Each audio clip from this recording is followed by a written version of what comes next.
Hello everybody and welcome to the new shop. It's a little bit messy right now. It looked really good in the video that I did where I kind of did the shop update because I was just starting to move stuff in, but as I've moved more items in, it's gotten a little bit cluttered. I'm still in the process of getting shelving and cabinetry set up so I can get all this clutter put away and off the tabletops and everything, but it's coming along real well, and I want to thank everybody who's been patient and hung in there with me through this process because I know it's taken a long time. I haven't done a video in, oh my gosh, probably 2 months or so, but I've got one for you today. It's a little quick video. I think you're going to like it. Let me tell you a little about it.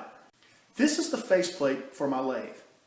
Now I have just a standard Harbor Freight, I believe it's the model 1016 benchtop wood lathe, and this is just a faceplate that comes in the box with it. And you know how difficult it is when you use a faceplate. You take a block of wood and you draw a line from each corner and find the center and you put a dimple there. Then you lay this on there and you slide it around, and you're just trying to get that center perfectly located so the wood is balanced as possible. I've come up with an idea for just a quick little jig, and that's what I'm going to show you today. That's going to make centering your faceplate on a block of wood 10 times easier. I think you're going to like this. Stick around. Let me show you what I got. For this project, I'm just going to use this old piece of pine dowel. I've had it laying around forever, and this will be a great opportunity to use it up. I took my calipers and I measured the diameter of the dowel that I'm going to need to go through my faceplate. Now measure from the front of the faceplate, not the back, because I don't know how well you can see it in the video. I haven't really worked my lighting out in the shop yet, but it's much wider in the back so that it's easy to get onto the spindle and get it started. Measure from the front, and that'll give you an accurate measurement of the diameter of your threads, which is what you're looking for in your dowel. So I've got that, I've locked it in. Now I'm just going to chuck up my dowel, and I have decided to use my chuck for this project. You could just as easily do this between centers. It would be no problem at all, but I'm going to chuck my dowel up, and then we're going to go ahead and turn it down to the proper diameter. We're all chucked up and ready to go. Grab my spindle roughing gouge and start taking some of this stock away.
I've got my calipers out, and as you can see, I'm right where I need to be at the end of the dowel.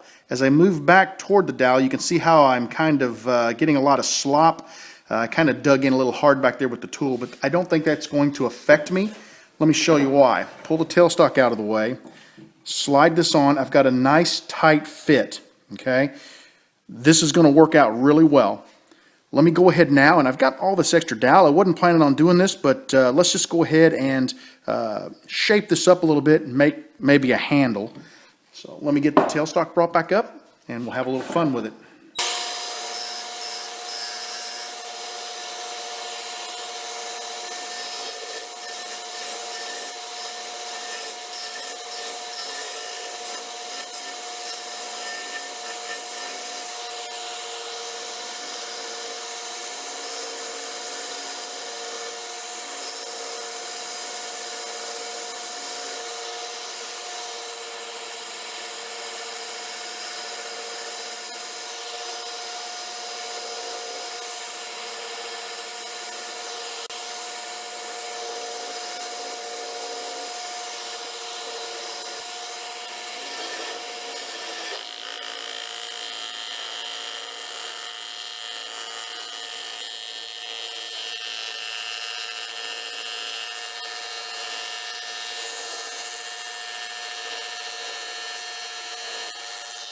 And here's the tool. I didn't even really bother to sand it. You can see I got a real nice finish on the pine with my skew, so I'm happy about that.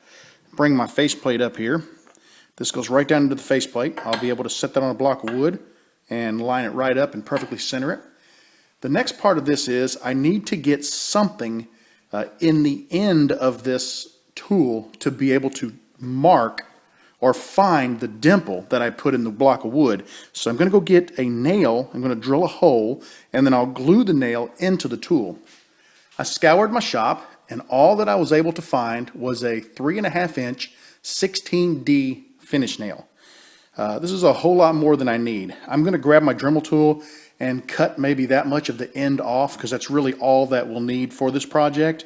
And I'll come back once I've got it cut, and we'll continue on. I've got the tip cut off of my nail. I'm just going to grab my drill gauge, and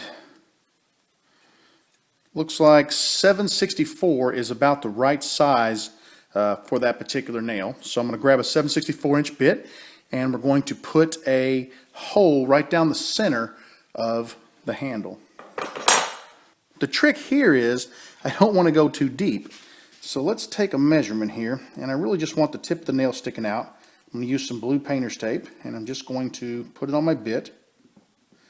And now when I get to the blue tape, I've gone deep enough into the tool.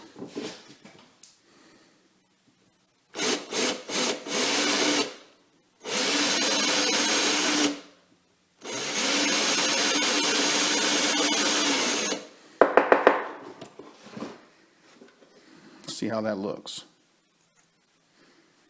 It's going to be a pretty tight fit, and I like that. I'm going to go ahead and put some CA glue in here. I would really like to use epoxy, but I'm going to be honest with you, in the current state of my shop, I have no clue where my epoxy is. I looked and I couldn't find it. So I'm going to go ahead and put some medium thick CA glue in here, and then I'll pop this tip down in here, and I may have to drive it in a little bit with a hammer, just a couple of light taps, nothing that would damage the point or anything. But let's go ahead and get that tip installed. My glue is just about empty. See if we can get a little bit to come out here.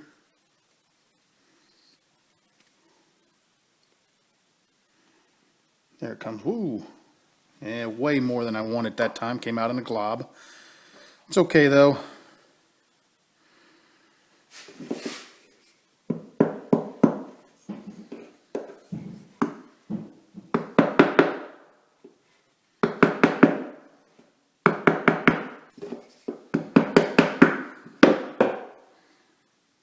Okay, you can see that the tip of the nail is just barely sticking out of the end of the tool. I'm going to get something and wipe this CA glue off real quick. I kind of smeared the CA around. I thought that might help the grain, the open grain of the pine. You can see now that I've got my nail glued into the end of my tool. It's just barely protruding. It doesn't need to stick out much, just enough to be able to catch the dimple. This is a turning blank that I'm going to attach this to, and you can see I found my center, got the X there, and I drew a couple of circles with a compass. I've got a dimple right in the center of the X. The neat thing is that nail can find that dimple, and it can set in that dimple. So by putting the tool through my faceplate, I can find the dimple, and that faceplate is locked in and centered. All I've got to do is put my screws in, and I'm ready to start turning. I'd like to thank everybody for following along today. I went rather quickly with this project, but it doesn't take much. Didn't even have to sand it. It's a great little tool. It will always allow me to find perfect center and to align my faceplate on any blank. So I hope you found this useful. I hope some of you guys make these. You've probably got a piece of scrap laying around your shop, and everybody's got nails laying around, so why not give it a try and see if it helps you out. I want to thank you guys for watching. I want you to know that you are always welcome in my shop. Have a great evening, guys, and we'll see you again soon.